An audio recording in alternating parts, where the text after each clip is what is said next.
طالبانو څومره افغان حکومت زندانیان خوشي کړل او ولې دا په ویډیو کې راسره وګورئ. وسلوالو طالبانو نن یکشنبه د افغان حکومت 60 تنه بندیان خوشي کړل.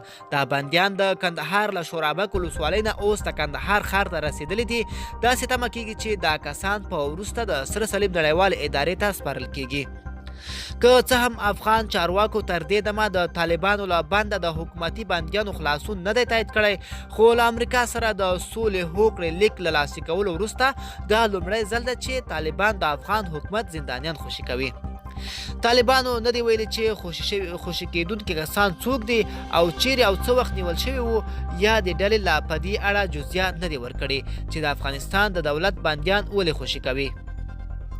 بل ورته افغان حکومت وایي تر اوسه د دوی له بندونو 300 طالب بندیان د دواړو لورو د تخنیکي ډلو بحث شوي نوملړ له مخې خوشي شوي او اوس منتظر دي چې طالبان په خپلو کړو ژمنو عمل وکړي. افغان حکومت ویلي د طالبانو بندیان یې د سولې بهیر د پرمختګ او د کرونا وایرسو د لا خپرېدو د مخنیوي لپاره په کابل کې د طالبانو له تخنیکي ټیم سره د شوو جلسو د پریکړو له مخې خوشي کړي دي. د ملي امنیت شورا ویان جاوید فیصل وایي دا ټول هغه کسان دي چې د طالبانو لخوا په ورسپارل شوي لیستونو کې وو، خو طالبانو ویلي چې د بندیانو د خوشي کېدو دا لړۍ له هغه بهیر سره سر نه خوري چې له امریکا سره دغې ډلې هوکړې پرې کړې وه.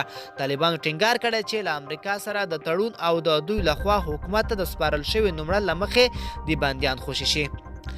دوی وړاندې هغه پلاوی هم بیرته له پلازمینې کابل ورغوښتي وو چې د خوشي کېدونکي بندیانو پر سر له افغان حکومت سره تخنیکي بحث کاوه. افغان حکومت او طالبانو ترمنځ د زندانیانو د خوشي کېدو بهیر وروسته له هغې یو ځل بیا جنجالي شو چې څو ورځې وړاندې حکومت وویل هغه 15 تنه طالبان نه خوشي کوي چې په لوی بریدونو کې ښکېل وو او طالبان یې پر خوشي کېدو ټینګار کوي.